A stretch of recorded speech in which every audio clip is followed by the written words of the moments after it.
ನಮಸ್ತೆ ಗಣಪತೆ. ನಮಸ್ಕಾರ, ಎಲ್ಲರಿಗೂ ಆತ್ಮವಾಹಿನಿ ಯೂಟ್ಯೂಬ್ ಚಾನಲ್ಗೆ ಸ್ವಾಗತ. ಶ್ರೀ ಮಹಾಗಣಪತಿಗೆ ಮದುವೆ ಆಗಿದೆಯೇ?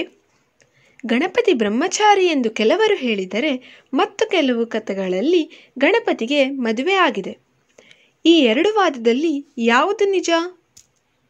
ಮಂಗಲ ಪುರಾಣ, ಶಿವಪುರಾಣ ಹಾಗೂ ಗಣಪತಿ ಪುರಾಣಗಳಲ್ಲಿ ಗಣಪತಿಗೆ ಮದುವೆ ಆಗಿದೆ ಎಂದು ಉಲ್ಲೇಖವಿದೆ. ಇದರಲ್ಲಿ ಗಣಪತಿಗೆ ಮದುವೆ ಆದ ಬಗ್ಗೆ ಸ್ವಾರಸ್ಯಕರವಾದ ಕಥೆ ಇದೆ.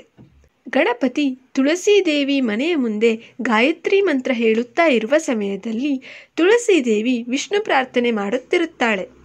ಈ ವೇಳೆ ಗಣಪತಿಯ ಗಾಯತ್ರಿ ಮಂತ್ರ ಪಠಣದ ದೊಡ್ಡ ಧ್ವನಿಯಿಂದ ವಿಚಲಿತಳಾದ ತುಳಸಿ ಜಪ ಮಾಡುತ್ತಿರುವ ಬಾಲಕನ ಹಿಂಭಾಗವನ್ನು ಕಂಡು ಬಾಲಕನಿಗೆ, ಇವನಿಗೆ ಬ್ರಹ್ಮಚಾರಿ ಎಂಬ ಅಹಂಕಾರದಿಂದ ನೀನು ಜಪಿಸುತ್ತಿರುವೆ, ನಿನಗೆ ಬ್ರಹ್ಮಚಾರ ಭಂಗವಾಗಿ 2 ಮದುವೆಯಾಗು ಎಂದು ಶಪಿಸಿಬಿಡುತ್ತಾಳೆ. ಶಪಿಸಿದ ಧ್ವನಿ ಕೇಳಿ ಗಣಪತಿ ಹಿಂತಿರುಗಿ ನೋಡಿದಾಗ ತುಳಸಿಗೆ ಈತ ಗೌರಿಪುತ್ರ ಗಣಪತಿ ಎಂದು ತಿಳಿಯುತ್ತದೆ. ಶಾಪ ಕೊಟ್ಟ ತುಳಸಿ ದುಃಖಿತಳಾಗುತ್ತಾಳೆ. ಶಾಪ ಮರಳಿ ಪಡೆಯಲು ಅಸಾಧ್ಯವಾದ ಕಾರಣ ಮುಂದೆ ದೇವಾನುದೇವತೆಗಳು ಸಿದ್ಧಿ ಬುದ್ಧಿಯರ ಜೊತೆ ಗಣಪತಿಯ ವಿವಾಹ ಮಾಡಿದರೆಂದು ಕಥೆ ಇದೆ.